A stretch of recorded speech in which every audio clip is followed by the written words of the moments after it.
నమస్కారం. జై తెలంగాణ కాంగ్రెస్. ఇప్పుడే అందిన సమాచారం. జూలై 23, 2024 రోజున నీట్పై ఎగ్జామ్ సుప్రీంకోర్టు ఏమని చెప్పింది? నీట్పై మళ్ళీ అవసరము లేదు. నీట్పై సుప్రీంకోర్టు సంచలన తీర్పునిచ్చింది.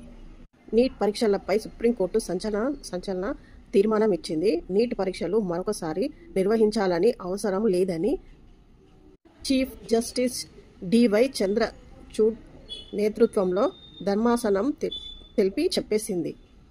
కాఫీ కొట్టలేదని విద్యార్థులపై చర్యలు తీసుకోవాలని ఆదేశించింది. హుజూర్బాగ్ పట్నాకర్లో మాత్రమే పేపరు లీక్ అయిందని పేర్కొన్నది. పేపరు లీక్ వల్ల 155 మంది మాత్రమే లబ్ధి చేకూరుతుందని తెలిపింది. దేశమంతా పేపర్ లీక్ అయినట్లు ఆధారాలు ఎక్కడా లేవని చెప్పింది. నీట్ పరీక్షలు మళ్లీ నిర్వహిస్తే 24 లక్షల మంది విద్యార్థులపై ప్రభావం పడుతుందని పేర్కొన్నది. నీట్పై ఎంతో మంది విద్యార్థులు ఎంతో కష్టపడి రాసిన పేపర్ను లీక్ చేసిరని ఎన్నో విధాలు చెప్తే మధ్యన ఆపేసారు. కానీ ఇప్పుడు సుప్రీంకోర్టు ఏమని చెప్పిందంటే నీట్ ఎగ్జామ్ని రాయనవసరం లేదు. ఇప్పుడు ఎంతమంది మీరు నీట్ ఎగ్జామ్లో వాళ్ళకైతే సక్సెసే, నో ప్రాబ్లం అని చెప్పింది. ఇంకా ఎవరు అందరూ చెప్పిన ఆరోపణలన్నీ చెక్ చేస్తే ఎక్కడ దొరకలేవు ఆధారాలు. నీట్ మంచిగానే అందరూ కష్టపడి రాసిరని తెలిసింది. కాబట్టి సుప్రీంకోర్టు ఏం చెప్పింది, నీట్ ఎగ్జామ్ ఇంకా రాయనవసరం లేదని చెప్పేసి విద్యార్థులకైతే ఒక గుడ్ న్యూస్ అయితే చెప్పేసింది. చాలా సంతోషమైన వార్త ఇది. విద్యార్థులు అయితే గంతులు వేస్తుండొచ్చు, ఎంతో బాధపడి వాళ్ళు ఎంతో ఇది చేసారు కాబట్టి దీనికైతే సంతోషించాల్సిన విషయమే. నమస్కారం. జై తెలంగాణ కాంగ్రెస్. ఇప్పుడే అందిన సమాచారం. జూలై 23, 2024 రోజున నీట్పై ఎగ్జామ్ సుప్రీంకోర్టు ఏమని చెప్పింది?